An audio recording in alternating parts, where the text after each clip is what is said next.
today we start the training by possibly the most difficult module, which is the common reporting system of the OECD-DAC. This is the data that we have to use for anything official, because it is the only data that is statistically verified by the publishers on the one hand, the reporters, the member states of the DAC, and the OECD Secretariat. So anything official has to be those ODA data. That's where we measure our commitments. That's where we publish official statistics. There are two major disadvantages to this secure system. One, the reporting cycle is very long. We get data 2 years after the year for which the data relates. And the CRS is a very complex database, which is difficult to access and extract data from. So this is why we have Stefano Migliorisi today with us, who is an expert in those issues, is our long-standing data cruncher for the our own Team Europe reporting. We asked Stefano to access the OECD database and produce the data for us. And I trust he will be able to give you some insight on how to access and understand the data in the CRS and make sense of it. So without further ado, I leave the floor to Stefano to start this training. Thank you.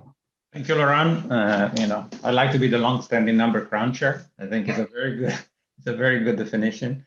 So the goal today, and I will start sharing, and I will stop my video in a second, so it's less distraction. I have a lot of the question you see, those little call outs, as they're called in English, is an invitation to ask questions. So I rather have questions when you have a question rather than wait towards the end. I've learned also, I worked for international organization in the past, that usually when you leave the question to the end and you ask everybody to ask questions at the same time, you pick and choose what you're going to answer, and you end up not answering a lot of questions. So I'd rather ask those. There are two ways, as Paolo was saying at the beginning. One is, you can do questions through audio. You can send a chat message to the moderating team. You will see MKS and their name, and then they can ask a question to me. And I'd rather interrupt and modify. We have a couple of hours. The idea is I will have a PowerPoint, and then I will demonstrate a few things. When we are in a physical setting, in a classroom, I also give exercises to people, and I go around. You're lucky because that is too difficult to do here. And so I'm going to do all the exercises, all the talking and the exercises. And that's why I'm asking you to interrupt me when there is a need. I will stop my video and I will start the sharing. So give me one sec. And then let me see. So share my screen. Okay, so we start with the PowerPoint. Sorry, I'm minimizing a few things. Okay, so as we say, it's the first of a series. As Laurent was saying, there are some limitations in terms of what can be done with OECD-DAC. We will start with an exciting part. I know that it's very good. I mean, for me, it's 7 a.m. I'm talking to you from the US, and it's very good to start with definitions, in the morning. And then we look at which are the donors that are reporting to OECD-DAC, what are the recipients, what are the sources. Then we'll discuss a little bit about the aid architecture, to understand a little bit of the various flows, the fund flows to use, and then how we do aggregation and a few examples at the end. And some examples, maybe we'll do it even earlier, so it helps a little bit the discussion. Let's start with definitions. So official development assistant is ODA, and you will hear a lot about ODA, and Laurent will talk about, we'll discuss about TOSD, which is a new aggregate that will be discussed another time, and that is emerging, which is a broader concept than just official development assistant. But official development assistant is a concept that has been with us for a while. Initially, I mean, this started all in the 50s within discussion within the UN.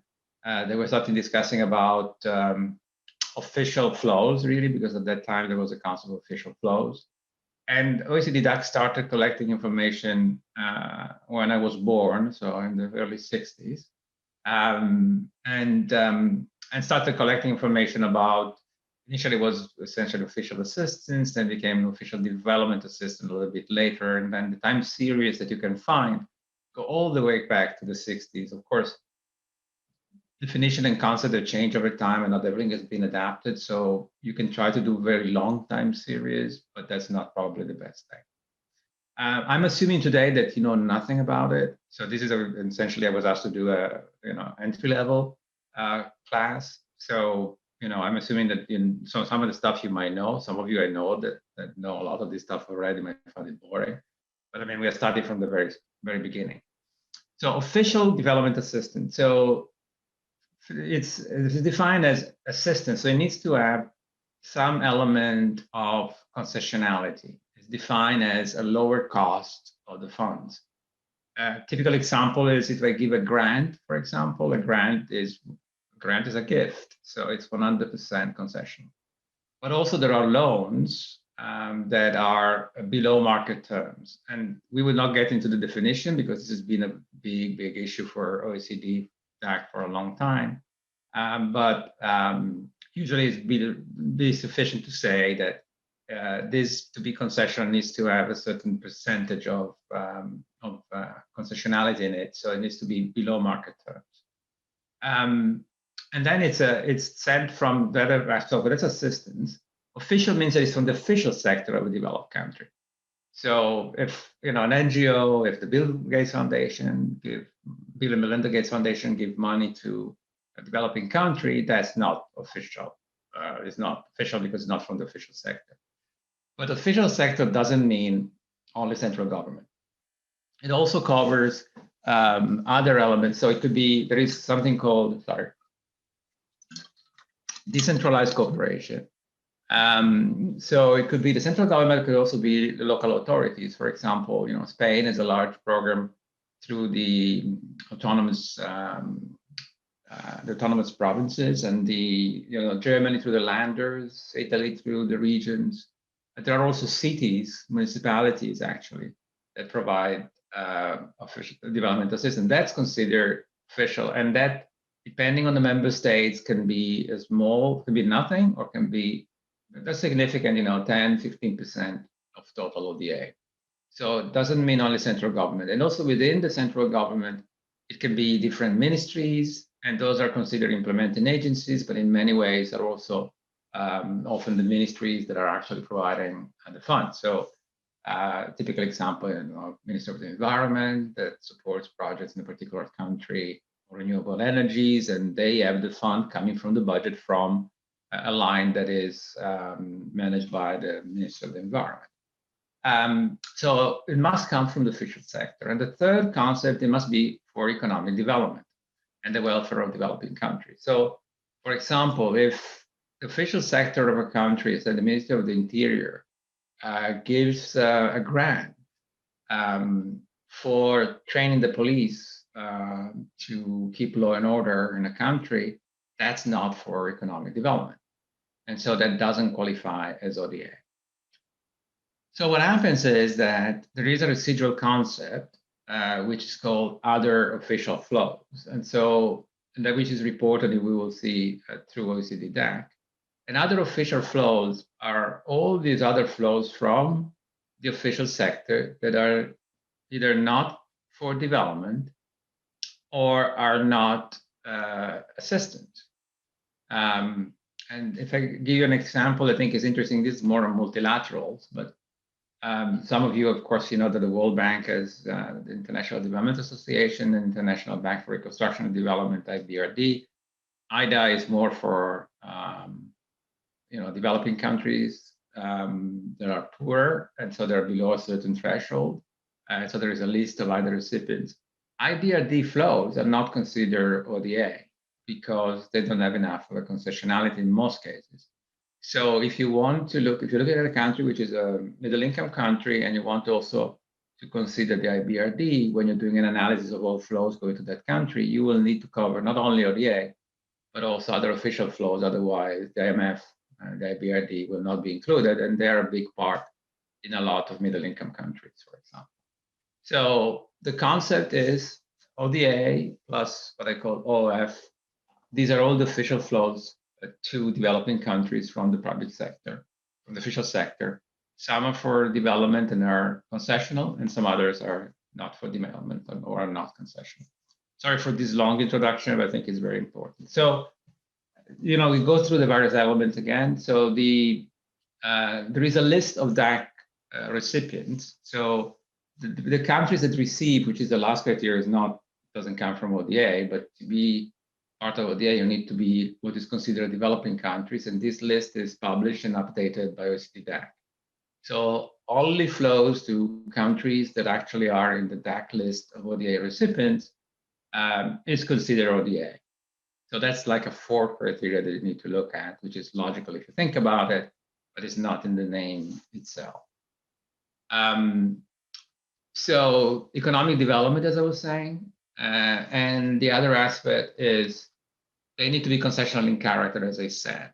And so in the DAC statistic, that's at least a grant element of 45%.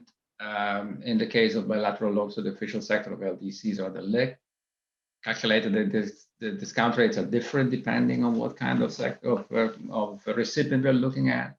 15% if these are lower middle income countries, 10% if they're upper middle income countries, and then so that's the same as these are the three differentiators. So there is a concept where the concessionality, in order to be ODA, needs to be greater the less developed the recipient is, which if you think is a logical step.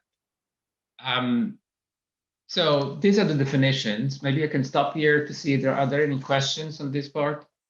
I know it's not very exciting, but I think it's important that we are all clear about it. Any question, Paolo, that's coming in? No question yet. Okay, so let's look at the donors. This was an old one that we use. I mean, there are more up-to-date versions that have been published, but there is about the donors that report, and the reason why we have this one here as an example, not all donors report to OECD-DAC.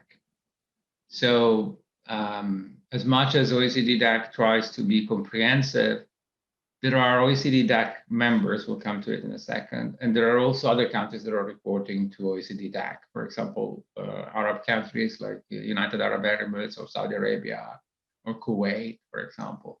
They are not part of DAC, but they report. But there are also others, donors, and China is the largest of this, that actually do not report to OECD-DAC. And so they can be quite large. I mean, in this example, there are a few billions. They're about, 10, 15% of the total flows. And what is very difficult about China, for example, but also a lot of the emerging donors, is that it's very difficult to determine whether they meet the ODA criteria that I went through a moment ago.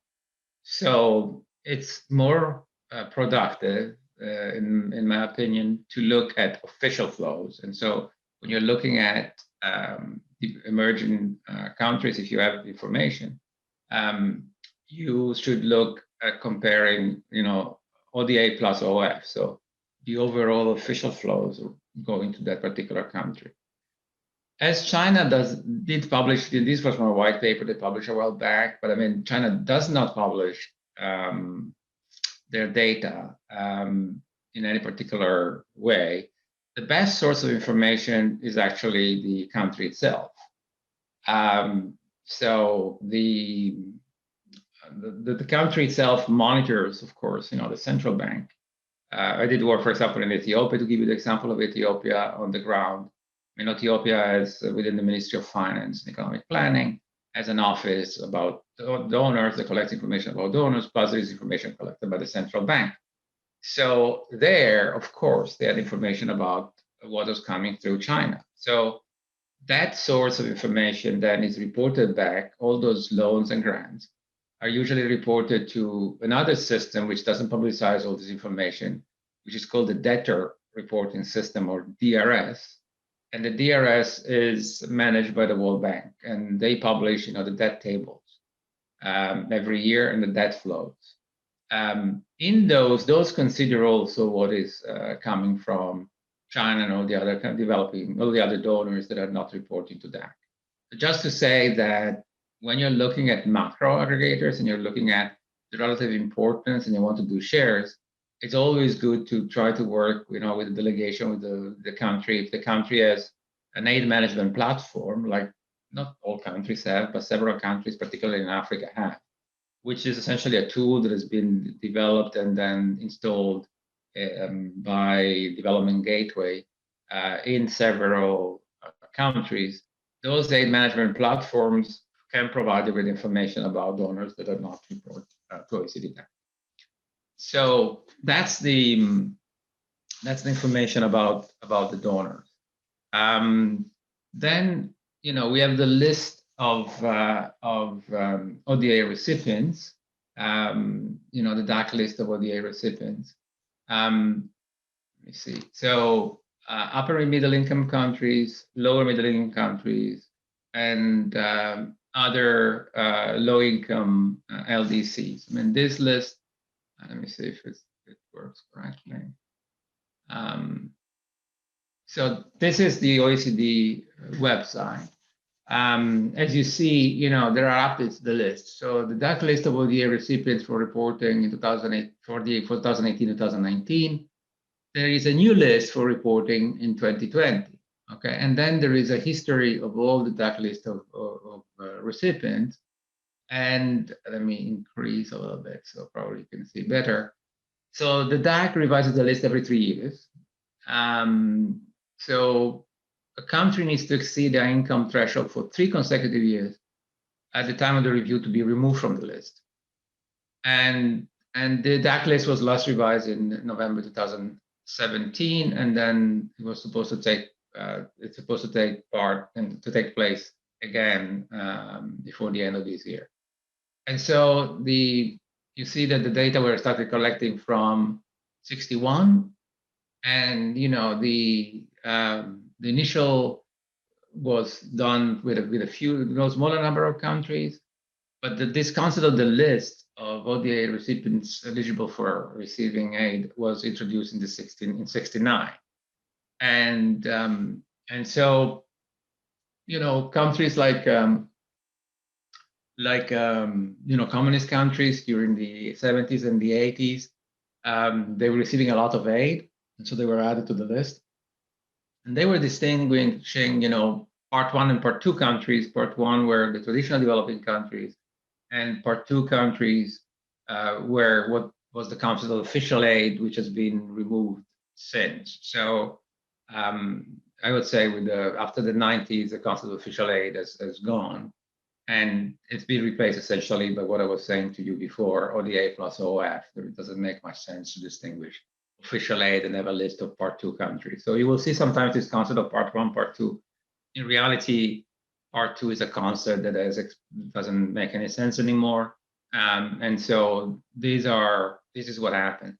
I'd like to give you an example. I think that what is interesting is, as you can see, some countries are added to the list after 89, some countries because emerged, after the fall of the Berlin Wall. I mean, they were not countries before, for example, Kazakhstan, Kyrgyzstan, Tajikistan, or the stands were added in 92. Palestinian-Administered Areas, they are now listed as West Bank and Gaza Strip, were added in 94, Moldova in 97, and so on. Eritrea, when it's separated from Ethiopia, it was added as a separate country. And then, the Marshall Islands and Palau and a few other things. South Sudan, of course, was the last one added to the list in 2011. And then there have been countries that have been removed. For example, Portugal was removed in 91.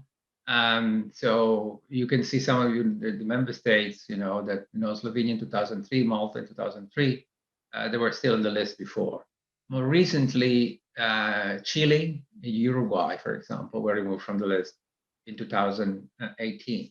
So when you look at the concept of ODA, because there is this evolving list of countries, you can have a reduction in ODA because a country is just dropped off the list, and maybe there has not been a particular increase. Now, if you look at the countries that actually were leaving the list, I mean, a lot of these are very well, apart from countries that actually, they're not, they're part of the EU or others. But I would say the others are relatively smaller countries. There's not been a major graduation that will have a lot of impact. If you look, you have a lot of islands. If you go down the list here, Bahrain, Saudi Arabia. I mean, it's probably Chile and Uruguay are probably the largest in terms of size of their economies and probably of the flows that they were going. And Stefano? Yes. We have a question here in the chat from Renate, who says, I would be interested to know the process on how the DAC list is established. It is based on which data? Thanks. So we come to it in a second. So let me show one last thing.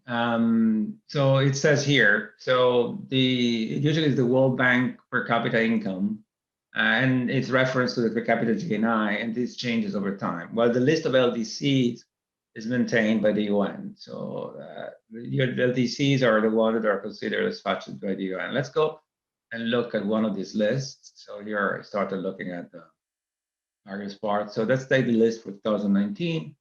So it tells you, so the list of developed countries, the LDCs is UN. Then other low-income countries, they have a per capita GNI determined by the World Bank of less than $1,005 per capita in 2016. And then lower middle-income countries, 1,006 to 3,955. And then upper middle-income countries, 3,956 to 12,235. Because that's the threshold from 12,236 to become a high-income country. And then, as you can see, I mean, this is the list and goes on. You see, for example, Angola, which is in the list of LDCs, they refer to a UN resolution that says that this will graduate in February 2021. Bhutan in 2023, South American Principle in 2024. So these are LDCs because they're all, part of LDCs that will not be LDCs anymore. So that's the other concept that changes, which is not controlled by OECD-DAC. And then, they're also looking at graduation of Vanuatu, and I think that was another issue. And then what you see when you see the number 2, like Palau, Panama, Cook Island, not Cook Island, no, but Palau, Panama. These are countries that have exceeded for 2 years the high income threshold, okay, 2017, 2018. So if they exceed for another year, remember they want to see 3 years, they will be proposed for graduation from the list in the 2020 review, which is happening now. So you might see that, and let's see, because I think they've already published it. Let me see and then the only one that was already decided will graduate is the Cook Islands. Okay, so from the list on January 1st, 2020. So there are a few more countries, but as you can see, I mean, these are very small countries that are not going to be changing a big impact over the next 3 years, because then the list is going to be approved 2020, will go from 21 to 23. And so we know that over the next few years, there's not going to be any major graduation. I don't know if I answered the question, but I think that's the way it works. To show you the list for 2020, that's the new list. And still, I think, again, they've not determined. So this is based on the 2017 revision. So this is the 2020. This was done in the 2017 revision. They're still looking at Antigua, Barbuda, Palau, and Panama, whether they will exceed in 2019, if they have exceeded the threshold. And so they will decide whether they will be removed essentially from this list. When you go and look at data on OECD-DAC, they always use the definition that is current at that point in time. So you will not, it doesn't adapt, year by year, but it uses that one. Any other question, Paula? Not for the moment. Okay, so this is the list of recipients, and I'm checking, if we're moving at the right pace. Okay, so here I will show you what it is. Give me 1 second, I'm getting some water. So there are several tables, but here I'm simplifying a little bit. So DAC 1, 2, 5, 7, and the CRS. We'll come to it, and then we'll come back to this one. So I'm sure that we will understand better. So the OECD-DAC, and Paul, I think has been sent to everybody. I mean, there is also a short document that provides the links and the description of the various databases that it will be available that you will have. Yeah, it is. It will be available on Capacity for Dev after this session. So there is a little document that provides some of the description and the definitions and the links, especially of where to go. So when you go to what is called International Development Statistics, IDS, online database on the OECD DAC website, there are 3 sub-teams essentially: flows by provider and recipients, and flows on individual projects. So, and we will come to it. And as Laurent was saying, the OECD collects and publishes data. And let me increase this one so you can see it, because I think it's throughout the year. So in April, aggregate level preliminary ODA data for the prior calendar year and forward spending plans for that year +3. The forward spending plans have become less reliable over time. I mean, I've never found them reliable because different donors have different rules, and some donors have multi-annual budgets. Some other donors have annual budgets. So there is no real, so the forward spending plans, so some projects are multi-annual projects.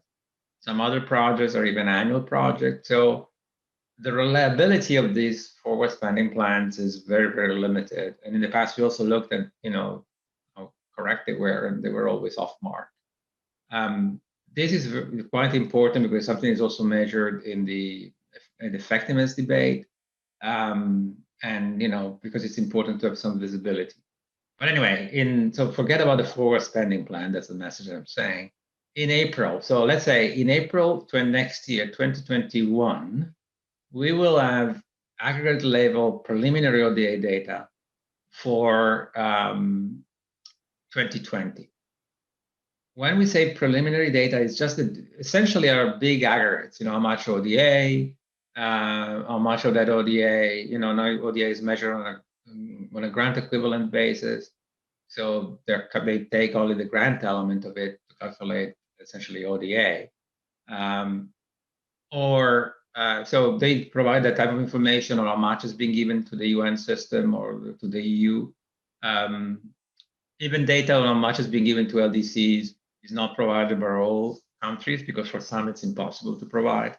So you cannot answer the question about ODA to LDCs. You can see ODA to Africa, but so very, very broad, large aggregates. So these are provided with a delay of 4 months over the closure of the year. So if you want to know how much money was given in 2020, wait until 2021. And then there's usually a press release by OECD-DAC. And then there is a press release, of course, by the Commission, which focuses on Team Europe ODA. Then in December, and pretty soon, but usually it's towards the end of December, and sometimes it rolls over to January. Then there are detailed data from the previous year. So you have data, and my experience has been that it's more January, but And sometimes it's December before Christmas, doesn't make a huge difference. So it takes a full year for the data to be reported, checked, and made available. So again, for 2020, if you want to know not just the broad aggregates, but how much has been spent in education in a particular country, et cetera, you need to wait until the end of the following year, December. So it's a 12-month delay that can be also 13 months or more. And they do updates in between, so in June and September, but they're not complete. So really the two ones were that were done. And then if you see this note, it says important note databases were last updated in April. So even though they say there are updates in June and September, I mean, databases have not been updated in June and September. There is a useful document here, which is the data cycle on statistics, which I think it provides what I've been telling you. So if you start in January, there is a request for preliminary ODA data covering the previous year with a deadline of mid-March. There is a request for the full set of DAC statistics covering the previous year with a deadline for mid-July. As you can see, I mean, there is a request sent in January, send me information. It's a questionnaire. It's a relatively simple questionnaire. Let me see if I can bring it up.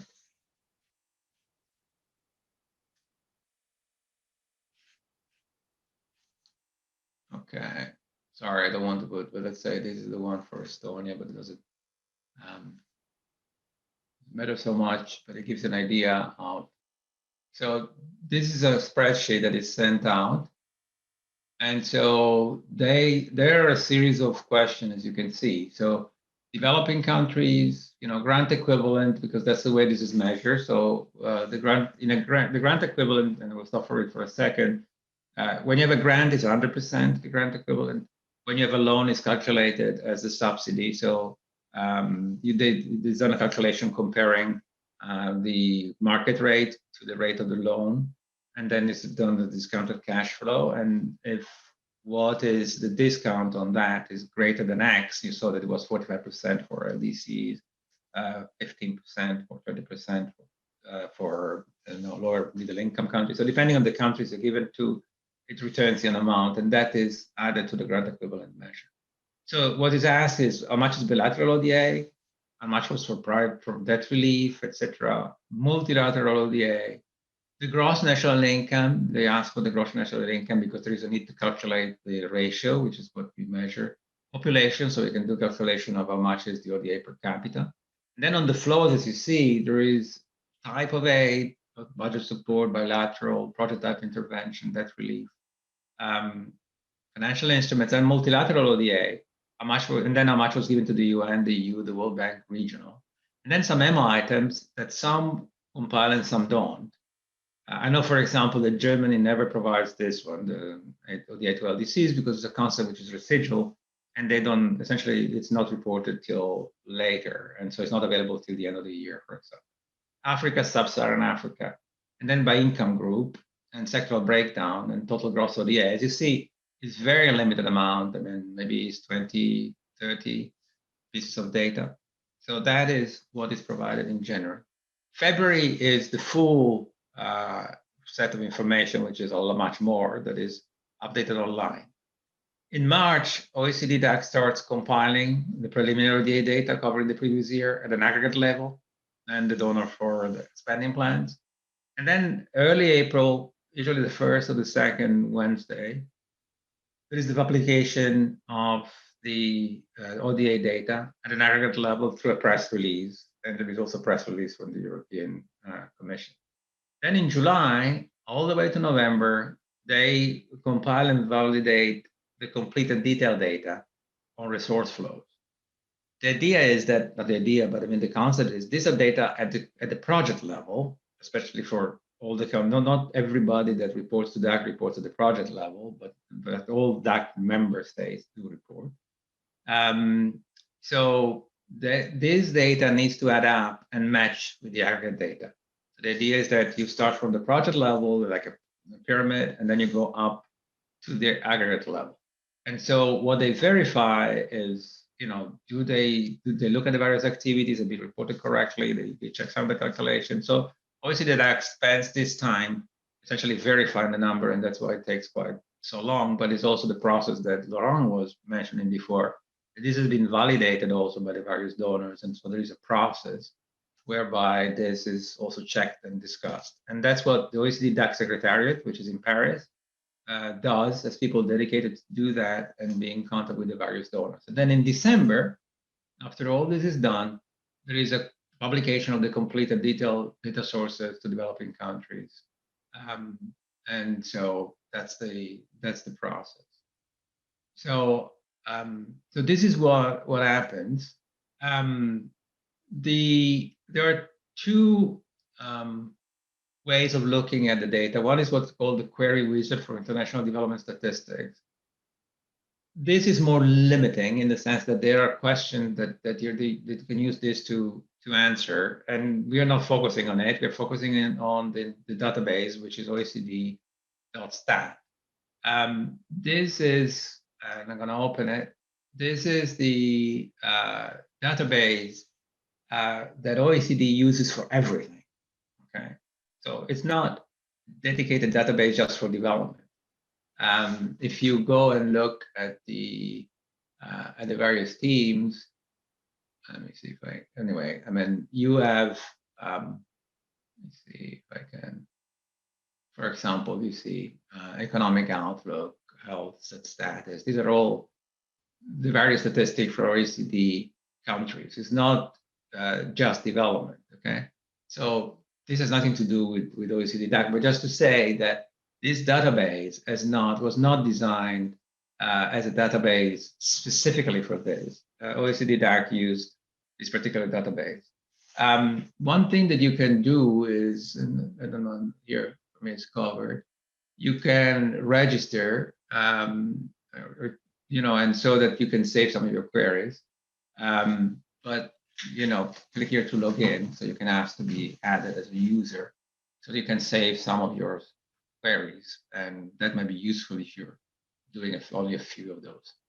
So, as it was saying before, flows by provider and recipient, flows based on individual projects, also known as the CRS. The first two are called DAC Online, and this one is called CRS, which is Creditor Reporting System. Okay, so this is where you find the level, the project level information, and this is where you find the aggregate information. So flows by provider, you see DAC 1. So this tells you a few things. The DAC 5, and so DAC 1, DAC 5, and DAC 7. If I go back to the PowerPoint, DAC 1, DAC 5, and DAC 7. They tell you, DAC 1 tells you how much each donor is given for what type of aid. Okay. DAC 5 also gives you the sector, so much of the aid has been given for education, and DAC 7 tells you, how much of that aid was tied. Let's go and take a quick look. So this is, DAC 1. So you can see, the My Queries is where if you have a login, you will be able to save your queries as you do one.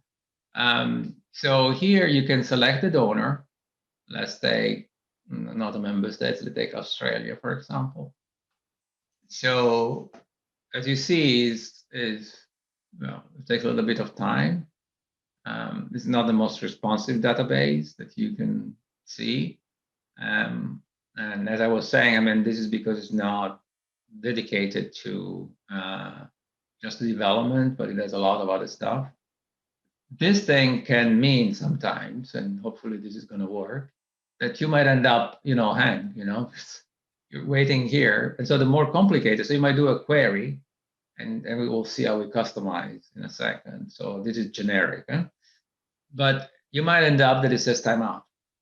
And so you spend a lot of time customizing your query and changing things, and then you end up not getting an answer. So it's not the most friendly of sources. But anyway, you can find, ODA grant equivalent as a % of GNI. You find only 2018 and 2019.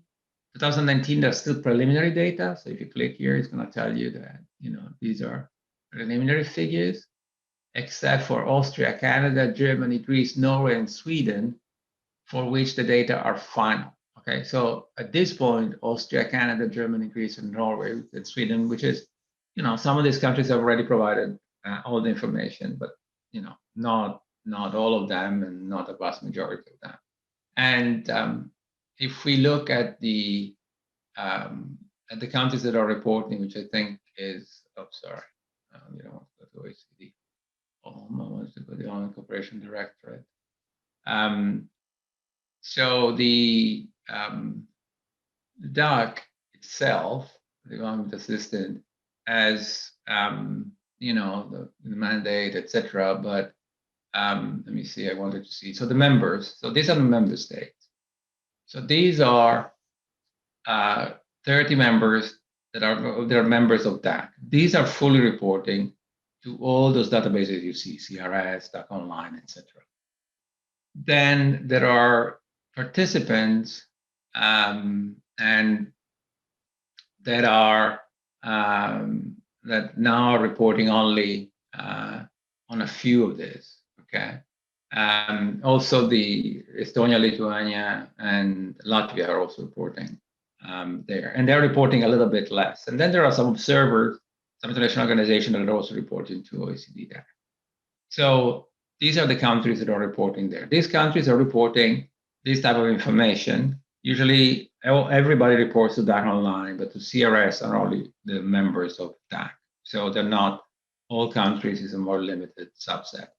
So if you want to see how much is being provided by each, and for example, for budget support, so different types of ODA, budget support, sector budget support, support to NGOs and through NGOs, this is where you actually go and have all this information. Project type interventions versus budget, experts and TA. This is all information that you will find here. Debt relief. Then concepts like administrative cost of donors. So donors report as ODA, also activities that don't actually reach the country, but are, for example, the cost of providing aid. I mean, that's part of ODA. And so this is a line that is provided. Expenditure in country, like, refugees or development awareness, this is also reported as ODA. They don't reach the countries, but they are still part of their expenditure. And then multilateral ODA divided by channel. So how much do they give to the UN? How much to IDA? Etc. etc. And so this DAC1 answers fundamentally the question of the effort, donor effort. Look at it this way. How much has been the effort as in absolute terms or as a percentage of GNI are far away from the 0.7 goal, and then what type of assistance has been provided. That's information that you will find here. So total flows by donors is available here. Then the other one, which is DAC2, tells you how much has been provided for, DAC5, so this is DAC5, how much has been provided of that ODA for different sectors, okay? So how much ODA has, a particular country provided for education, for example. So let's take a member state this time, let's say Belgium, for example. So this was faster, which is a strange thing. Sometimes, this database is quick, sometimes the database is very slow. So, you can see social infrastructure and services total. So out of a total of 1.1 in 2018, because 2018 still we don't have it.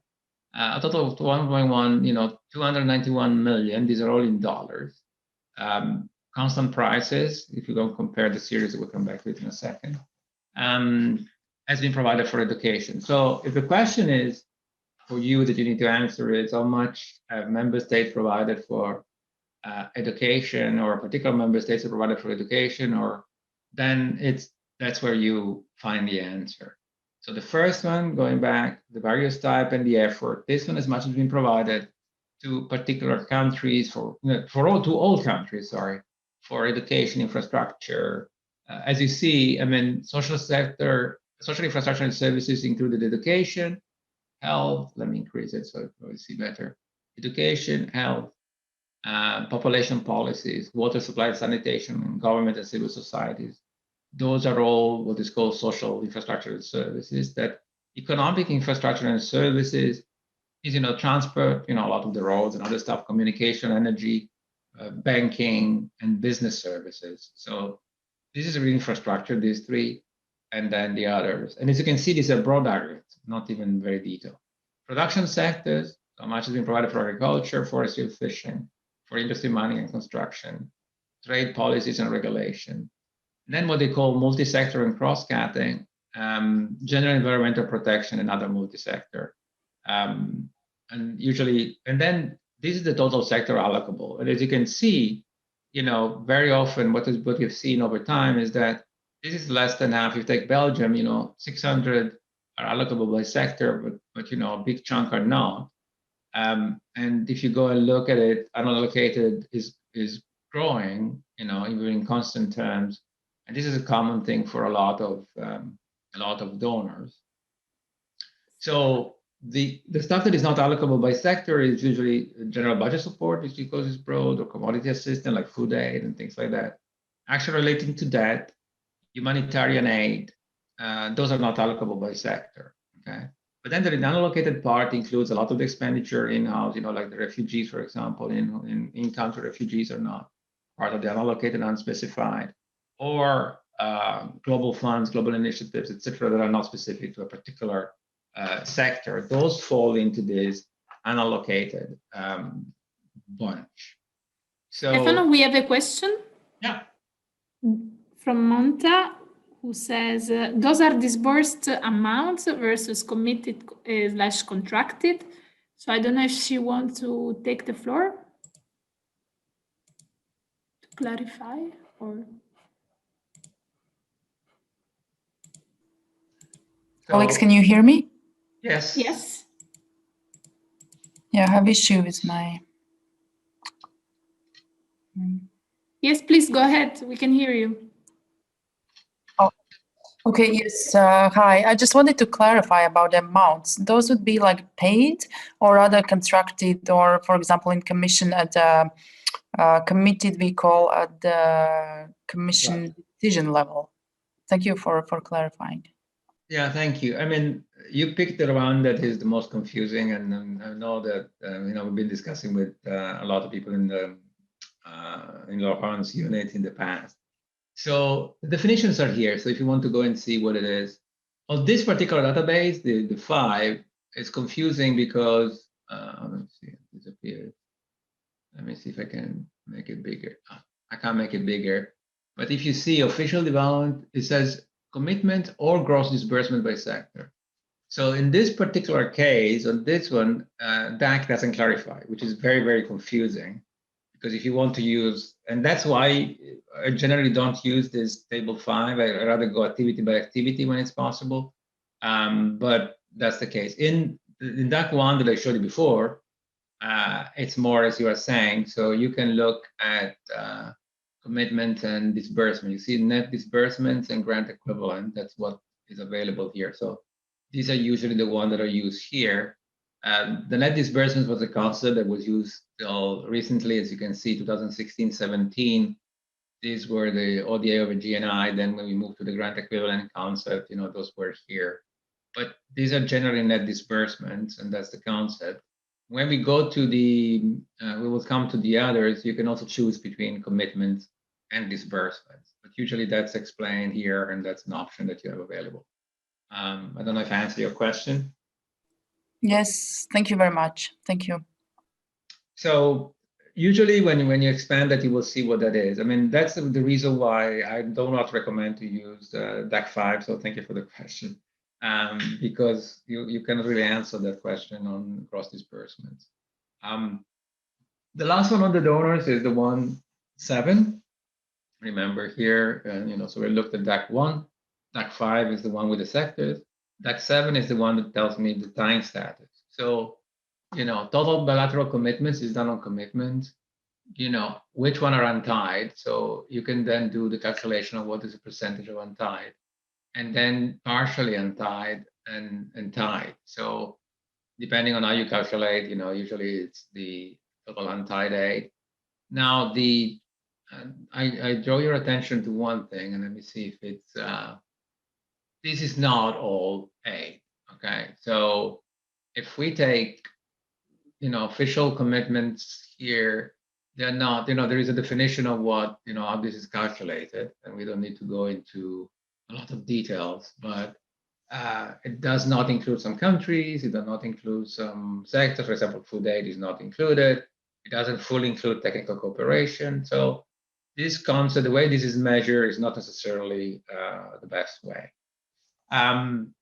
So this is on time status, which is, it's important because there are commitments, and that's what it is. I wanted to show you, before we move to the other type of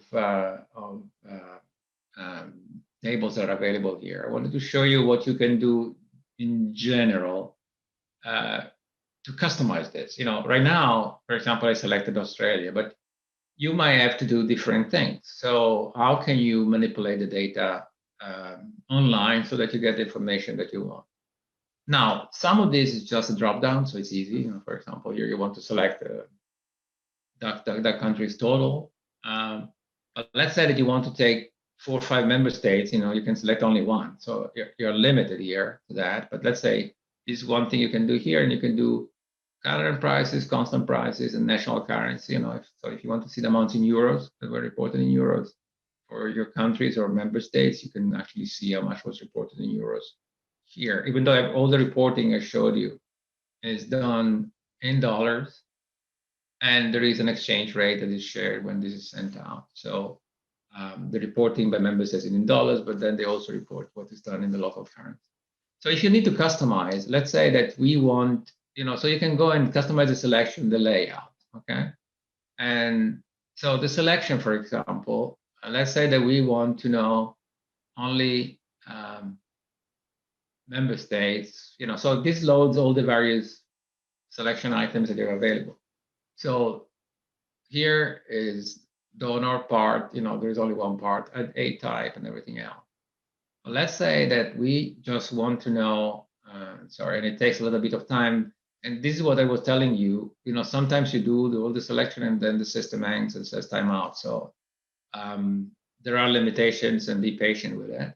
So I can unselect all of this. And for example, I just want to have member states. So as you can see, these are member states that are EU member states that are part of OECD-DAC. And I need to be careful here. Okay, Portugal, Slovak Republic, Slovenia, Spain, Sweden, and then as you can see, non-DAC countries, Croatia, Cyprus, Estonia. They're not members of DAC. These are our member states: Latvia, Lithuania, Malta, and Romania. Okay, so I've selected this country, so I just want to have those countries. And let's say that at aid type,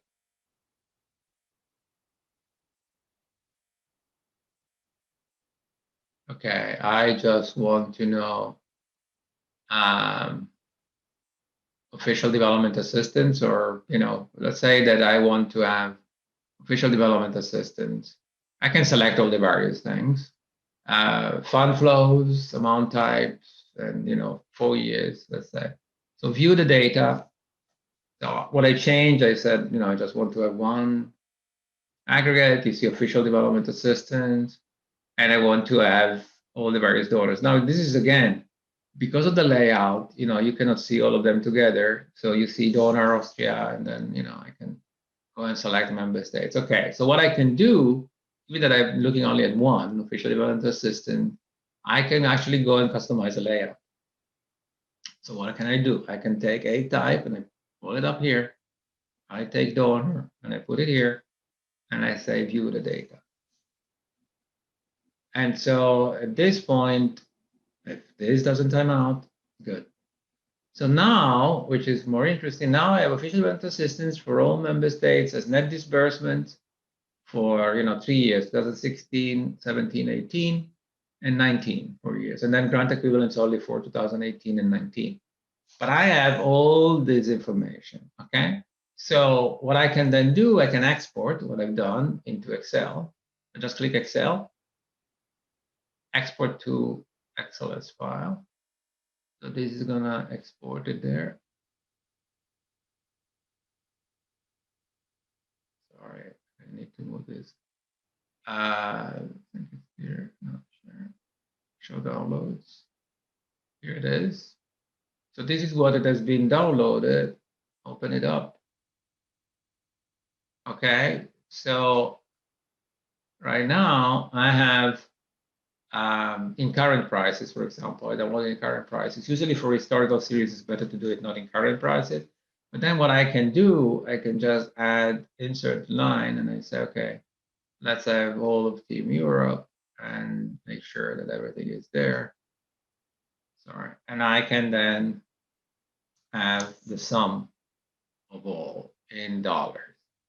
Okay, so this is, grant equivalent is just the last two, and then this. So I can, by using layout and selection, as I did there, I can actually do some little elaborations, and those might be useful for what you need to do, or I can realize it probably is better to do it in constant prices or even national currency, not all. Or so usually I wouldn't use that. Now give me 1 second. I'm going to stop the share for a moment. But the documents that you will receive that will be posted also gives you the link to, and I think so. The link to the exchange rates, because the other aspect that I think is important is you may want to convert that into exchange rates, and I'm trying to get exchange rates. So if I do this, 1 sec.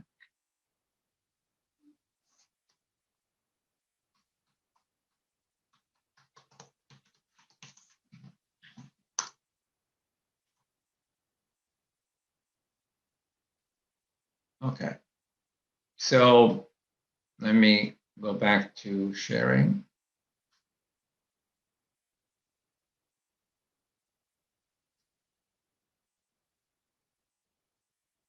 So, these are the annual average dollar exchange rates, okay, for OECD-DAC. There is a link in the document, so you will know where they are. And so this is this table. Sorry, I don't know why it opens like this, but let's make sure that we can read it. So, for example, this is the one we do up to 2018. So we take member states as the euro. So these are the exchange rates for the euro. So when I go here, if I want to convert these numbers into euros, I will just do this 2016, for example. I will take this and multiply by 2016 exchange rate. And here it is. So this is now is in euros, okay? So everything above there is in dollars. So when I want to convert into euros, and all of these are really dollars, so I'm just gonna put it so that we don't make mistakes. So if you need to, for some reason, no, okay. So these are all dollars, and this one is the conversion into euros for Team Europe, okay? So when instead you use constant prices, when you use constant prices, it tells you, so it's 2018 dollars. So what does that mean? It means that while here you have, and I don't have the 2019 there because there is a more recent, but let me see. I can just drag this up to 2018, and and sorry, I need to make sure that I don't block this. So this uses, you see, different exchange rates. So I'm going to be using 2017 and 2018, which is in G and age. So you see that now this is G and this is age. If I have constant in 2018, I need to remember that I need to use only the conversion, only the exchange rate for all the data of 0.8473, because these are in constant prices, in constant dollars. 2018 constant dollars. And so when I need to do the conversion into euros, that's the way that I have to do it. So I need to be careful when I download. Constant prices are better for time series because, you know, take away the effect of inflation and everything else. But at the same time, you need to be careful when you convert into euros to convert using the right exchange rate. So this is what you can do. You can take this and you can manipulate it. You can download into Excel, which is the last thing I will mention, you can go to these related files and you can download, but you need to be very good in Excel or have other tools that you can use. You can download the entire database. Now, this is something that, you know, requires a very good understanding, but it removes the problem of doing, when you need to do a lot of elaboration, sometimes it's better to download the entire data set, and you end up like here, you know, hopefully it's going to load and show you what it is. Okay, so I can download the full data set for table 1. And then it's a comma separated file that I can process using Excel. But I need to have a little bit more understanding of how this works because it also can be quite dangerous to do. Okay, any question on this part? So I've covered the one that fall under flows by provider. No questions at the moment. Okay, so we'll come to this. I think I'm just checking where we are. Sorry, give me one sec. Sources and architecture. Okay, so we stay there again for a second. So by provider and recipient, here there is a lot of stuff. I would focus on the one that are DAC 2A and DAC 2B. Okay, and let me see DAC 2A and DAC 2B. So these two. DAC 2A is ODA from specific donors to countries, either developed country groupings like developing countries, LDCs, middle income countries, you know, region like Europe, Asia, you see Africa, divided by North of Sahara and South of Sahara. So I can see regions here or individual countries by any particular donor. And the A type, I can look at quite a lot of A types. I can look among grants that have been given. I can look loans. I can look at the overall ODA, humanitarian aid. So this is what, you know, we can use to see how much money has been given by a particular donor to any country or group of countries. Okay, so that's what DAC 2A answers the question from the type, as I was showing, to. It doesn't tell you in the sector. So if I want to know how much, you know, Finland gave to Uganda for education, I cannot see there. I can see from DAC 2A, I can see how much did Finland give to Uganda, full stop.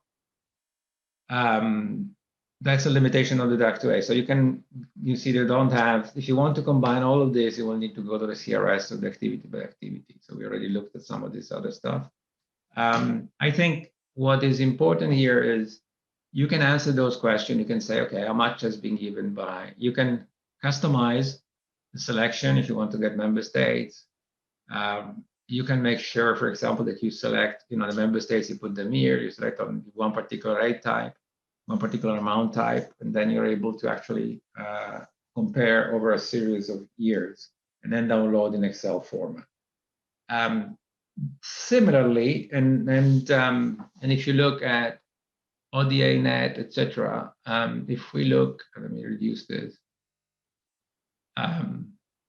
So this is disbursements, okay, going back to the question. And these are usually net, either net disbursement is ODA total net, or you can also get the gross loan. So for example, you could get gross loans plus grants, that's a total gross disbursement. So you see, for example, total gross disbursement. So this is net, and if I want to see how much is gross, I can also see how much is gross. But still disbursements, not, you know, commitments of particular countries, and I think is more relevant for this type of analysis. So you see ODA gross disbursements. So you are able to actually answer questions in terms of which member states is given more to this or the other. The other thing that I think is interesting is, as I was mentioning to you before, if you look at the multilaterals, let's take, let me see, United Nations, and you can go World Bank Group total, okay? And so if you look World Bank Group total, the developing countries, 10 billion, 15 billion. If I then go and look and say, okay, instead of World Bank Group total, I want to do just IDA. Remember the 14.8 billion and 14.5 billion. And I do just IDA. You see, it's practically only IDA. So if you want instead to see, because let's say that we are, and if, for example, if I'm looking at a country, let me do a selection like this. So if the recipient is just country that we know is not receiving IDA money. I'm sorry, it takes a little bit of time and sometimes it doesn't even show up. So let's see if it does. Let's say for a second, let's forget this for a moment. So 14.8. So if I go and look at this other one, which is 2B, and 2B is, as we say, the official flows. And these are official flows to developing countries total. And I want to go and look at the World Bank. Let me see if it shows here. It doesn't show only. Let me 1 second. Yeah, because it's not in the list here. So let's customize it.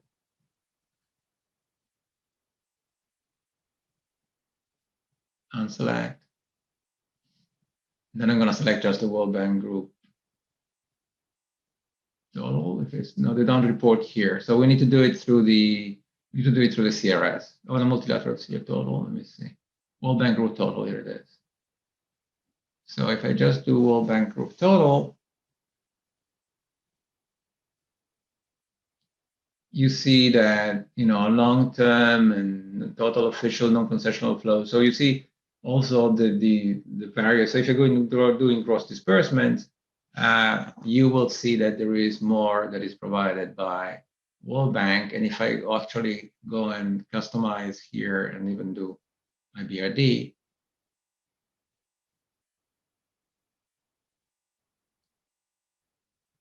you see there is only a BRD. So IDA is not included here because IDA gives loans that are not considered OF. So the International Finance Corporation and the Inter-American Development Bank, International Bank for Reconstruction and Development, we need to use the OFs. So I'm showing this to you to say that this is 2018. If you were looking at the previous one, was 14 billion, but in reality is 31 billion what was given. So if you're looking at relative importance, in some countries you're missing out if you don't add other official flows. So what I recommend generally when you do an analysis on a country, distinguish OF and ODA, but it's important that you consider both DAC2A and DAC2B. To make your life easier, they also have done this called total official flows by country and region. And so then, then you can see both. So we go back again to the World Bank Group total.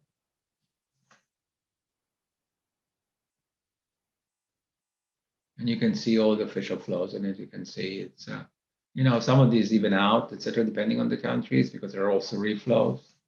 But if you take total official gross, which is more indicative because it shows, what is coming in. As you can see, it's 32 billion.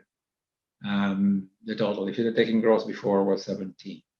So when you're looking at really the relative importance, I think this is a very good database. The only problem is that you cannot say how much is ODA, etc. But if you really look at the financial impact of the various sources, that's where you need to focus on. So this is official development flows. So it's focusing more on development, which I think is so not so much the concessionality, but also the development flows. So ODF is a concept that has been essentially is the bilateral VA concessional and non-concessional resources from multilateral and bilateral. But there are reasons are related to trade. So they take trade out of this picture. Essentially, that's what they do. Here you can find the donor forward plans, as I was saying. As you can see, I mean, the last survey was done really in 2016. So even though they still mention it, I mean, I don't care about forward spending plans that were made in 2016. Nothing has been done afterwards. Then this is private, and then this is more. This is an interesting concept, which is counter-programmable aid. They make available here. As I was mentioning before, donors have also money that is spent in country. Typically, is in-country refugee cost, administrative cost of donors, development awareness. This concept of counter-programmable aid, instead focusing only on aid that can be programmed on a multi-year basis in the country. So really resources where the recipient country have more of a say about. And so I think this is an interesting concept that one can use instead of using just the concept of ODA. CPA, counter-programmable aid, is always smaller than ODA. But it might be more interesting if you're doing joint programming, or you're looking at things like that. It might be more interesting to look at counter-programmable aid. So this is all about the DAC online. Any question before we move to the activity by activity? I don't see any question. If someone has any question, you can ask also live. Huh? So no question. Okay. So let me see for a second. So one important aspect. Excuse me, Stefano, I do have a question. I just didn't find where to raise my hand. That's okay. It's Renata. I'm not so familiar with this. So could you just explain again the last concept you mentioned, the CPA, the country programmable aid? Yes. Just what it contains. I missed that. Sorry. That's okay. Thank you. So they say here, so it's you start from gross ODA disbursement, but you exclude essentially aid that is unpredictable, so like humanitarian aid and debt relief, which is not predictable, or flows that remain within, they don't go to the recipient country. For example, administrative cost of donors, in-country refugee cost. Let's say Germany has refugees there are some rules for reporting the cost of those refugees. Student costs, for example, France is a big chunk of ODA, which is essentially scholarships and things like that. They don't reach the country, so they're taken out. And then the last one is aid that is usually not discussed between the agency and the government, like funding of NGOs or funding through other agencies, etc. And so that is what it is. So the other thing is also a gross. So it's gross flows. So counter-programmable aid is gross flows because usually you take the new loans that are coming in at gross value because the net flow is an aggregate concept. If I give you so many new loans this year, but then next year I'm repaying some of these loans. I mean, these are not useful concepts at the activity by activity level. So these are gross disbursements essentially. That do not relate to costs that don't reach the country, do not relate to costs that don't use the recipient government to be distributed, and do not relate to stuff that is unpredictable, like emergency humanitarian and other things. That's a concept of programmable. And this is the idea that this is the amount usually that a donor and a recipient country could be discussing and program and plan accordingly. So that's why the CPA is an interesting concept. I don't know, Renata, is it clear? It's clear. Yes, thanks a lot. You're welcome. You're welcome. So that's why there is a specific database, because it's not the easiest thing to talk about. I wanted to stop for a second before we get into the CRS, and I think this is an old flow of example, but official development assistance is either bilateral, and this is what you see here. So this is, including loans, so there was some money coming back. So it's provided directly to the developing countries, or is multilateral, multi-bilateral, the trust funds or contribution to core to various organizations, and that these organizations either multiply the amounts that they've received because they also go and borrow, or they provide a little bit less because they have also some cost in terms of managing their activities. And so, seen from the angle of the recipient country gets money from multilaterals, gets money from bilaterals. But in reality, the money of bilaterals is also it includes also money that is being provided to multilaterals, because otherwise multilaterals will not operate.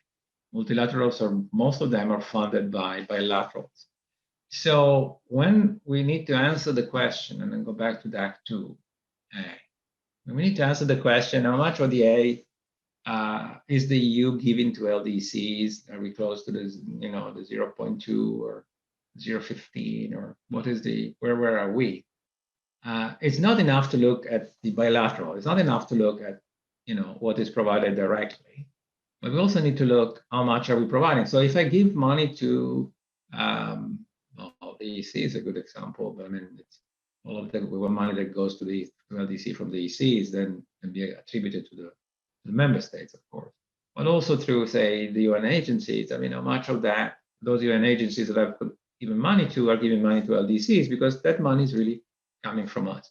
So OECD-DAC does a calculation which is called imputed multilateral ODA.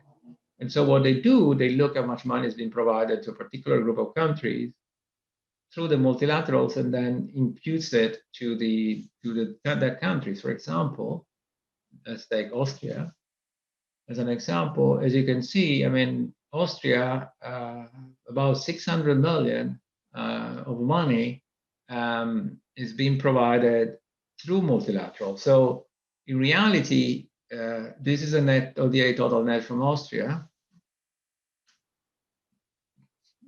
to all developing countries, 460, but in reality it is a 670, because Austria is a big multilateral program. That is, so the real impact of Austria on flows to developing countries is 460 plus 670.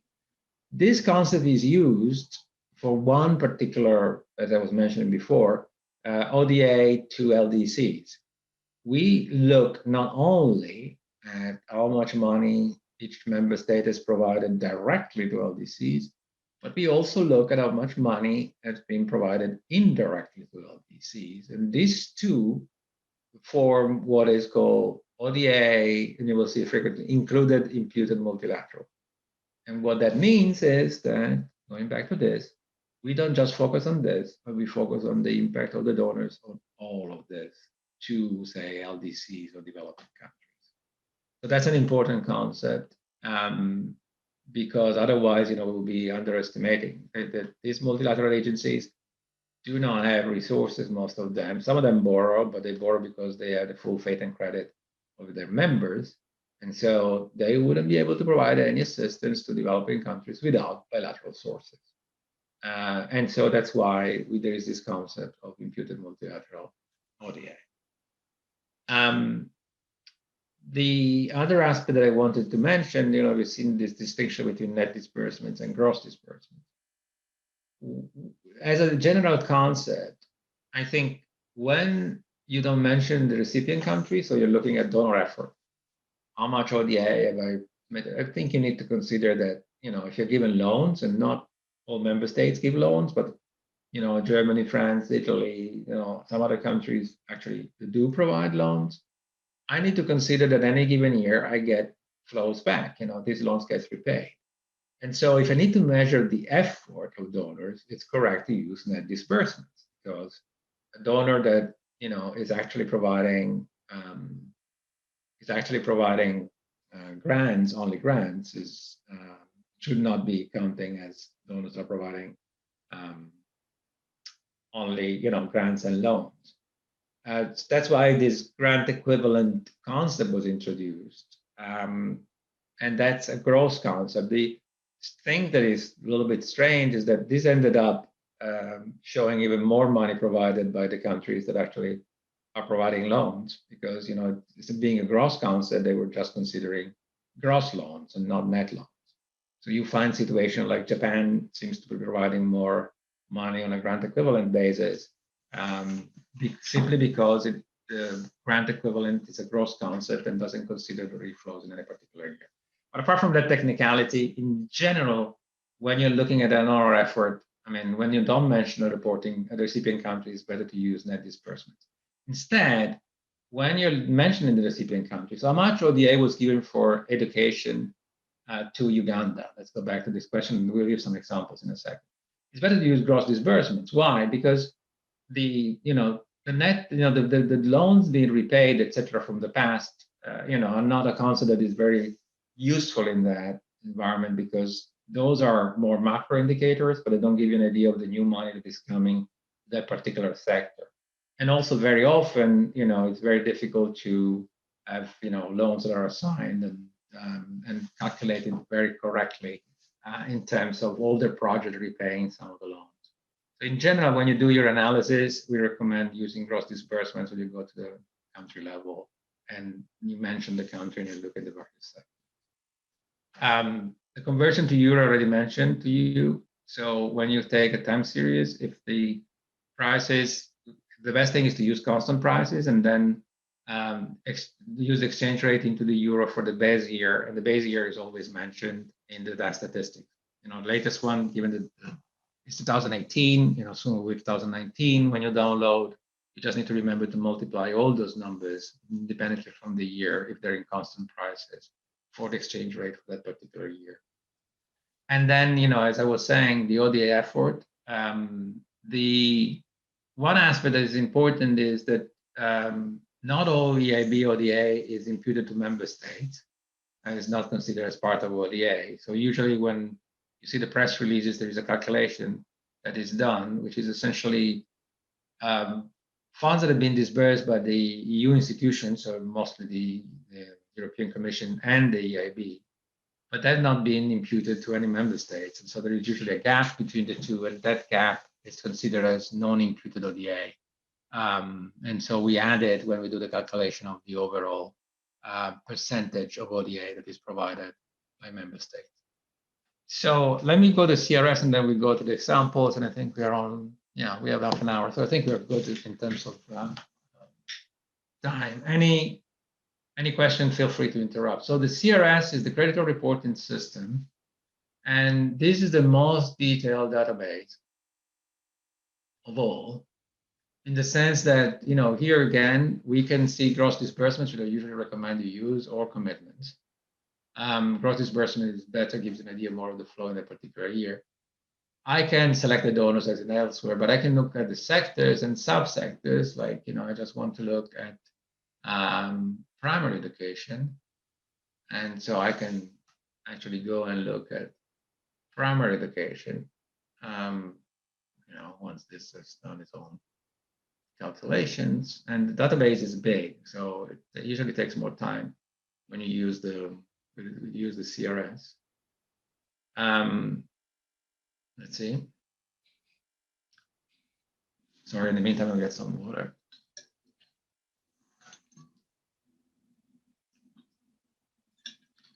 And this is what I mentioned before, that sometimes it's frustrating because the OECD-DAC online is. We have a question. Yeah, go ahead. Anna raised her hand. Please go ahead. Yes, yes, thank you. Yes, I have a question to the previous part, to imputed multilateral ODA. Is it possible to customize the data to be presented not by recipient, but by income group? For example, to the whole LDC group. Yeah. So it's when you go into recipients, you just go here, recipients, and you can go and say, let me do it right now, if it let me do it. But again, essentially you go into recipients, and there is in the list of recipients, there is something called the called LDCs. You can either get all the LDCs or you can select a particular LDC to do that. Okay, starting to load. As I said, it's particularly slow. Okay, so you go here, unselect, and then let me unselect because that's the first thing I do all the time, because otherwise, you know, you keep everybody. So, okay. So if you see Africa, so these are the regions, you know, I'm collapsing this thing. Oceania, LDCs, okay? So I can say LDC total or any specific LDC. And now when I click on this, it's going to do the calculation and show me just LDCs.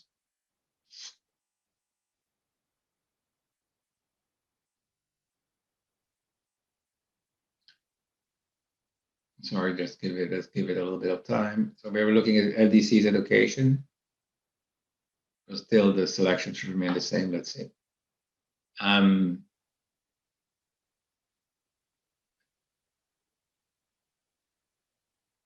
Here it is. And so, and this is all just primary education. 138 million is not a lot. What I can then do, for example, I can, let's say, total all sectors to LDCs. So it's going to do the calculation.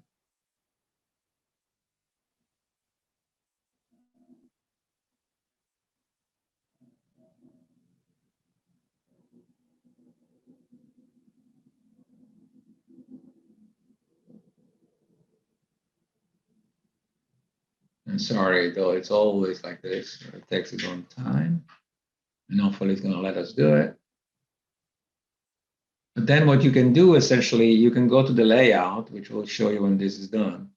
And then given that we have selected LDCs, for example, we can see all the sectors, you know, by changing the layout, I can move sectors or subsectors from one side to the other. For example, here, okay, these are all. I can customize the layout now. And I can go and say, okay, I want to see, you know, the sectors, you know, the recipient is one, so this one doesn't make sense. I want to see all the sectors. And then I can see all the data, you know, and as I say, it's a little bit cumbersome. But, you know, that's what is made available here. And as I said, if you log in and you register, then you can actually go up there and save these queries so that, you know, the next time that you come back, you don't need to redo all the queries. You just give them a name that makes sense to you, and then you can periodically, depending on what you work on. Okay, you see now. So this is LDCs. As you can see, 2019 is smaller because it's not reported. Everybody is not reported yet, and so that's why it's like that. But then you can see that all sectors, you know, 28 billion cross disbursement, 26, 27, 29. From all DAC countries, which is not all donors. You know, DAC countries don't include, for example, multilaterals. If I want to include all donors, I can also go and say official donors total, and you know, and use this. And so at this point, I'm not just using just the DAC countries, but much more. So as you can see here, I can answer the question: how much? Before I could tell you how much ODA has been given to LDCs from the DAC online. Here, I can tell you how much ODA has been given to LDCs for education, okay? And let's not take 19 for the reason it's incomplete. It's about 4 billion in constant prices, okay? Which is probably, you know, 3.6 billion in euros. Now, the thing is, you can see all of these are clickable. So what I can actually do, if I click here, I get access to the project by project detail, which may be interesting if I'm looking at a specific country. But, you know, if you click on it, which I've done, let's see, it takes its own time, but it provides me access to the details of all the projects in LDCs, and that's what will take some time. Okay, this is interesting. So it didn't provide me any access, but anyway. So I will get access to, you know, donor recipient flows, you know, all the information that is available there. Let me see if I can, probably there are too many right now, but let's go and see. Let's see, try another one. Educational research, maybe is this last stuff. And this is what I was telling you. I mean, that's one of the frustrating things about the database is that sometimes it doesn't give you the details that you actually need when you try to extract. And so that's why, for example, for the work I do, I tend to download the files, the same story for some reason. It's not giving us the microdata. But anyway, you can get access to microdata, which is interesting because you can actually go and see a lot of information on the specifics, who are the donors, which are the projects. That information is available because the CRS is a very detailed project by project source. Okay. The other things that we have here, I think from one is, I think is interesting is CRS limited just to environmental activities. So if you really focus on environmental activities, you can actually look at this subset. It's just a subset that uses the real markers, as you can see, you can see which real markers, that this is biodiversity, as much as a principal, significant, or not targeted or not screened. The difference is this has been screened and they don't target it. Not screened means that nobody's looked at them, so this is a smaller number. But essentially, how much as as a biodiversity focus on all sectors. As you can see, I mean, not a lot of members of DAC actually do work there. I can also look at climate change mitigation, adaptation, desertification, and environment. So if you're really looking and you're working on these topics, I think this is an interesting source of information when you can actually find out. And as you can see, I mean, it's only some member states are reporting. The other one is equality and women empowerment. Similar thing, gender equality and women empowerment. They have done a subset and an analysis, and I think that's also useful.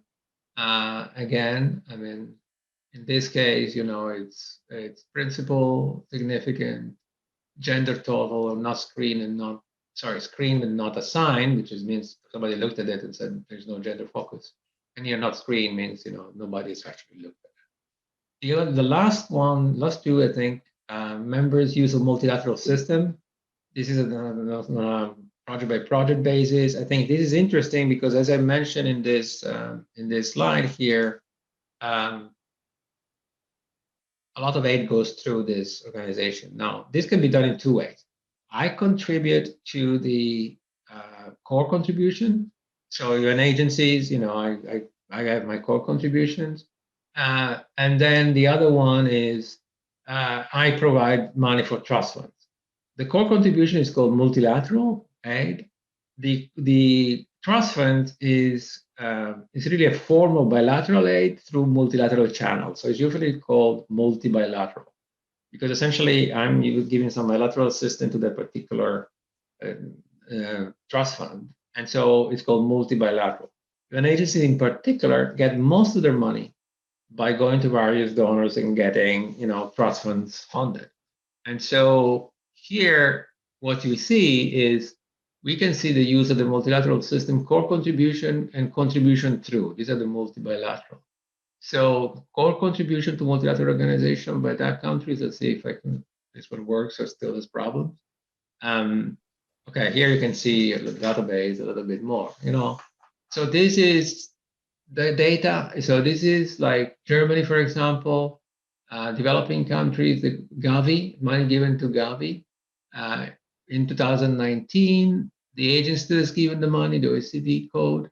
This is information we find in this database. As you can see, it's very detailed. The recipient name, developing countries is specified because, of course, it's a core contribution to Gavi in that case. It's an instrument approach. And then you can see the amounts of commitments in dollars, constant prices and current pricing, the gross disbursements in current prices, a short description, so contribution to Gavi, the sector name, and they consider non-allocated, even though Gavi is vaccination, so you could argue that there is a sector there. And then contribution to Gavi. And so this is the type of information that you have. You have quite a lot of information available. And then, if you go and look at the again, the contribution through, these are more trust funds. So let's see if we open this one and here's information, just to give you an idea. In this case, as I was saying, is not the core contribution, a contribution to Gavi, but it's something. So Austria, for example, in Uganda, women rights, and they're giving money to the United Nations Population Fund. And it's the Austrian Development Agency. And as you can see, it's a contribution through. So there is a contribution to a specific purpose program and fund managed by an implementing partner. So essentially, and it's called an FPA project called Strengthening Capacity to Deliver an Integrated Package for Rights in Uganda, UNFPA. And so the channel is the UNFPA. So it's Austrian money given through UNFPA to Uganda for gender rights. So this is interesting because you have a more granular analysis of how member states are using multilateral channels in different countries, or all countries for that matter. Because you can look at the recipients, you can change the recipients. Again, you can also do it for LDCs. I think that's useful.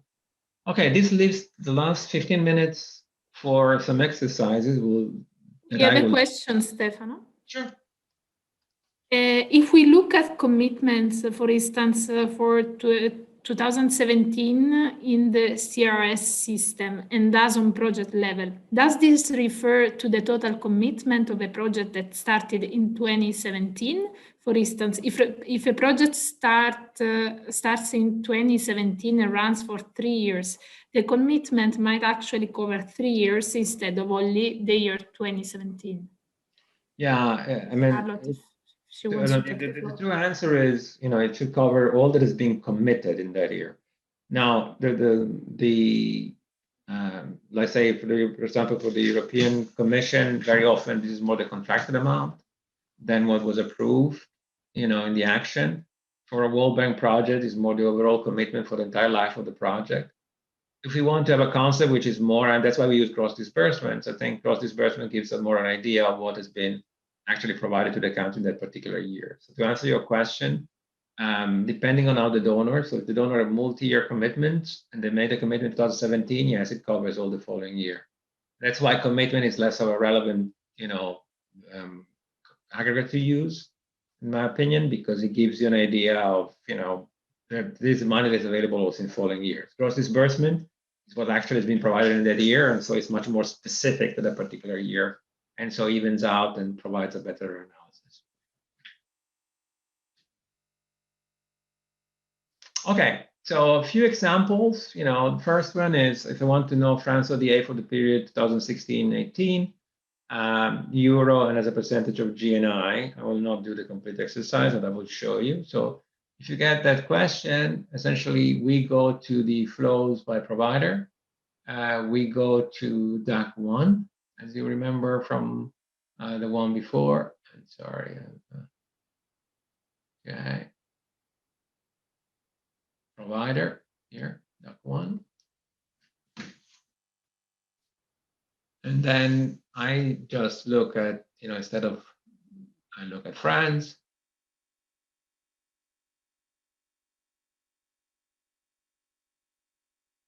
And so this one provides me with information about ODA over GNI. As I said, here is the ODA as a percentage of GNI for 2016-17. For 2018 and 19 is using the grant equivalent. So 0.38, 0.43, 0.43, and 0.44, and 0.44. And so if I want to convert the amount into euros, I'm going to take these amounts, for example, at the grant equivalent. And then depending if the current prices or constant prices, I will use exchange rates that are provided by DAC. And with those, I can provide that information in euros. So you will just download this information. So this is just the percentages, but then you can take, the overall ODA. So this is the concept of ODA in flow terms. This is ODA in grant equivalent. You can take either one. And you can also do your calculation if you want about the ratios, because you also have the GNI. So for example, if you want to use just grant equivalent, not to confuse the heck out of people, you will take this for, you will take this for, and calculate your percentages. And then you will take this for and multiply by the exchange rate for that particular year. And so we'll be able also to provide ODA provided by France in that period, 2016, maybe 19, because it can provide that for a longer period. Now, if I need to see how much is untied bilateral ODA in 2018 for France, I'm going to go again, it's flows by provider. I'm going to go to the tied. And here is untied. So, the same question here is I will use fully untied. So here is all official donors. So I need to go here and I need to select France as my donor. So I'm going to do unselect all. That's all we need to do every single time. And then just go here and say, okay, it's France, view data. And then here you have, so total commitment. So it's 6199 over 6880. And so, we can go here, 6119, 6880. This divided by this is 88.9%. So if that's answer this question that we have here, we actually go in and use, so the first one we use DAC 1, the second one we use DAC 7. These are all questions on the specific donor. Now, if I want to do and calculate EU ODA to Uganda, there are several steps, but I'm just going to go to flows by provider and recipient, to A, or if I want to really look at also the official flows, and I want to look at official flows and do the same thing, what I'm going to do is I'm going to select, go here, customize the selection. So I have only one recipient.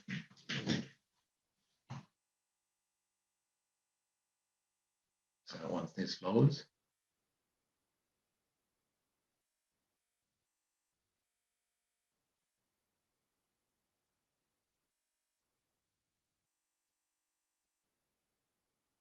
so I will select one recipient, and I need also to select the EU member states. Unfortunately, for some reason, they've not done.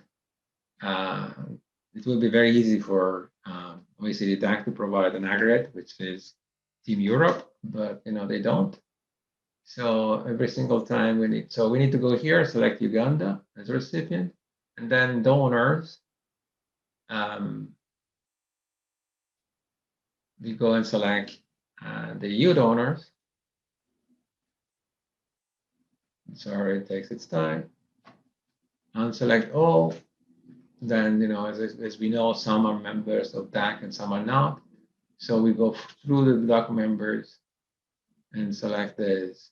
There is also another one that says EU plus EC, but I usually use this one because usually there are follow-on questions on how much is this member state, this other member state, so it's better to select the member states individually. And then, as we said, there are some that are not members.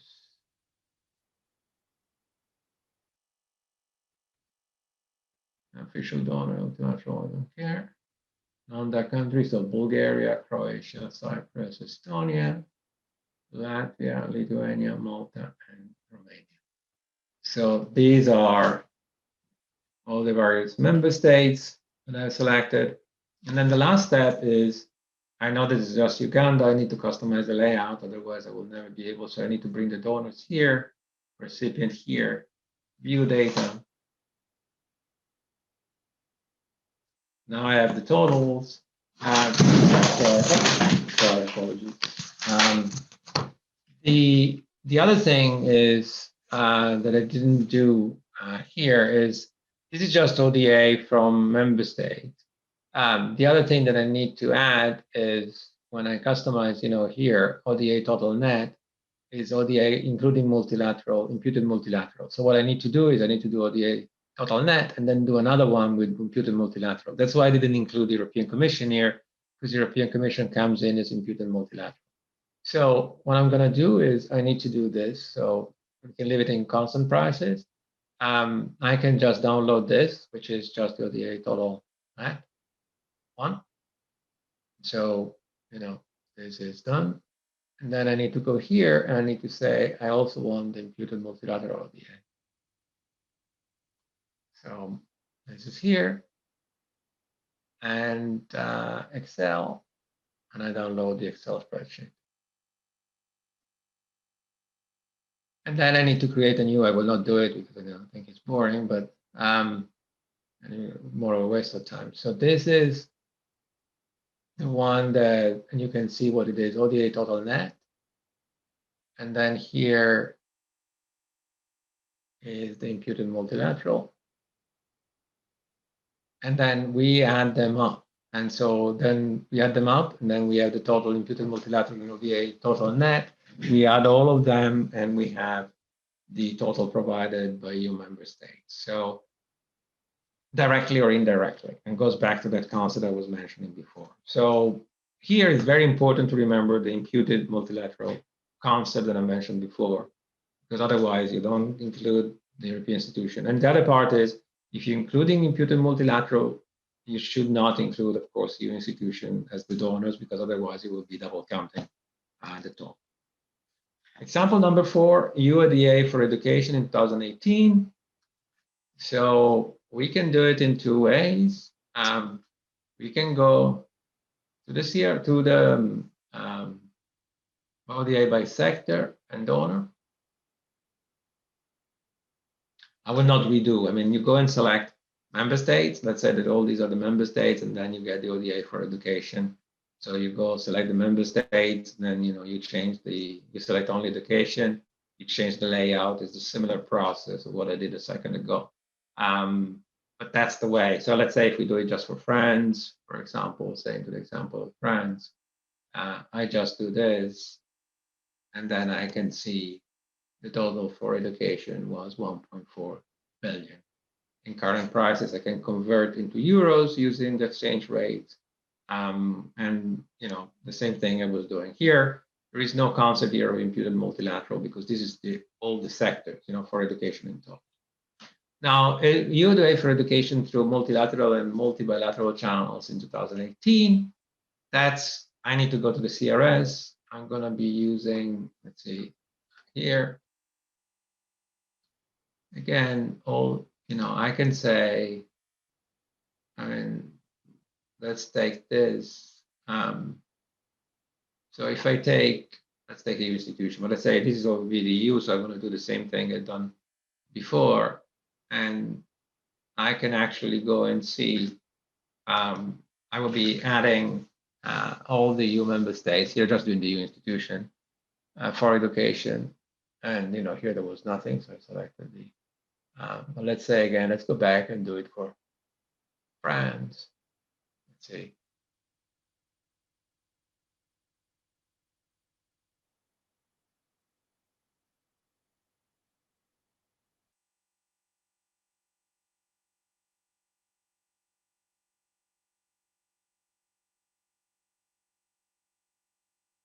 Taking its time, but it will show me how much is is direct through multilateral organization. No, they're not even this one, so probably it's not. It's not doing it the same way. Oh, it's 2019. Sorry, that's the reason why it should be 2018. But 2019 has not been reported yet. So the question was really for 2018. So the system was not giving me the right answer. Let's see. As you can see, through multilateral organizations, these are all sectors. If I want to go and look at education total, let's see what comes out of it.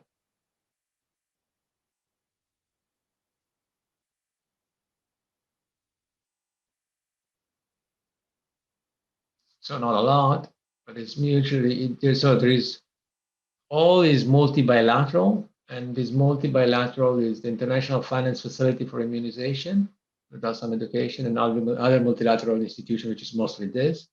And if I want to go and see who they are, the only way that I have is go here, and I can see that it's the French Development Agency of the Ministry of Foreign Affairs of France, and that its contribution through, and let's see who that is. purpose funds, they don't. Through the Global Partnership for Education, okay? So this has been money provided to the Global Partnership for Education. So that's really the channel that has been used to do education. So France, and of course we can go and look, France did this in 2018, so that's been the way. And we can see also if this is specific to, you see, it's all generic for all developing countries because the General Partnership for Education, and a lot of these global partnerships, I mean, generally that's the way this is done. So that the other example, EU ODA for education in Uganda, I think is something that and ODA for education in Uganda to civil society. I will do it again as France because I think we know that we can do it for the various member states, but it's easier to do this way. So I go into the credit reporting system and I say, okay, I mean, the donor is France. And education is tricky because sometimes, let's take another sector and you can take health.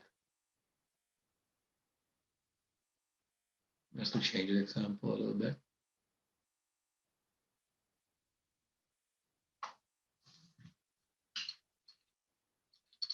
Okay, so I can take all sectors. I can take, let's say social sector, so I stay on a broad, well, let's say education total, as we said here. So let's see if there is enough education.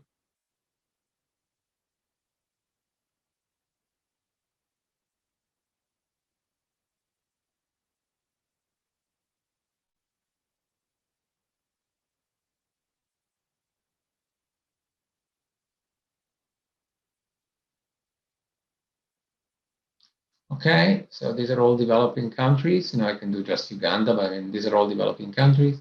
Then I can go and see the channel. So we're saying NGOs, so NGO and civil society. And so I can go and see what France does in education through NGO and civil society. Okay, you see, and then I can even go and look at the, as I said, the details, and go and look at examples, as I was saying before. So if you're looking at a specific project, you can actually go and get information about the specific projects, and then you can have a more intelligent conversation with the other member states in terms of what is happening. For example, here's in Madagascar. It's an NGO and civil society as a channel. And we can see that is, let me see, it's a donor country-based NGO. So these are all French NGOs they're using. It's a grant that's being provided. It's a project type intervention, Éducation de base d'enseignement primaire. So that's the short description. There is some title and long description and everything else. If you download the details, meaning you download the file of the CRS, you will also find the name of the NGO that has been used. So there's even more information available if you go here and export the data. Problem is they're very big, the data from the CRS, and they're very complex to analyze, but they're rich of information. So you can download, I can download this, I can download, but if I go and select related files, so as you can see, I can download the entire 2018, and it's a file which is 100 megabytes if it's uncompressed. So again, to give you an example, you get a lot of information from here, but it's a little more complex to get. But you can get the information online, as I was showing you, a moment ago. So going back to I think that's the example. And then ODA for climate change using the Rio markers. I can just go here, as I said, environmental, and then I can select the donor, the country. Again, let's use Uganda as an example.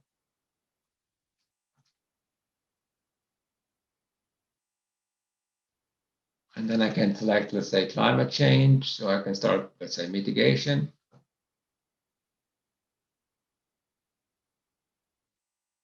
And see what each donor has done. So these are the donors that actually operate here. So I can go and do it this way: Austria, Canada, Germany, etc. So these are countries that are providing money to Uganda. And if I want to go and see as a principal objective, Germany is the most active, and Germany is very active in climate change. And as you can see, I mean, there are climate change mitigation is BWMZ, and then also KfW that is doing activities. And then if I go and look at what these are prototype intervention essentially, and promotion of integration of food security, promotion of renewable energies. And I can go actually electric power distribution. What I can do, which I think is interesting, they also include the ID of the donor. So if I want to go and check with Germany about this project, I can just say that not only the title, but I can give you the project number and the CRIS ID. So this is all information that is useful when you actually want to go and have a conversation of what is the underlying data of this type of stuff. The last example is France OF to Uganda in 2018. So OF is here, is 2B, and other official flows. Recipient, again, Uganda.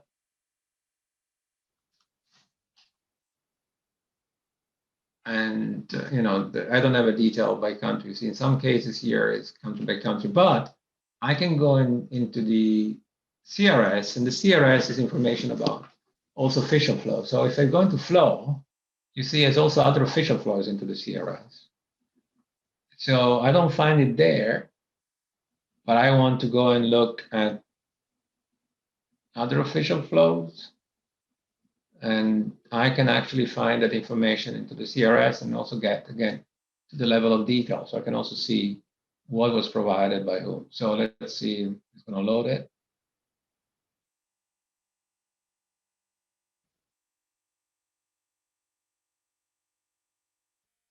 Okay, so donor, we said France. Let's say, I don't think that maybe Uganda, I don't know, let's see.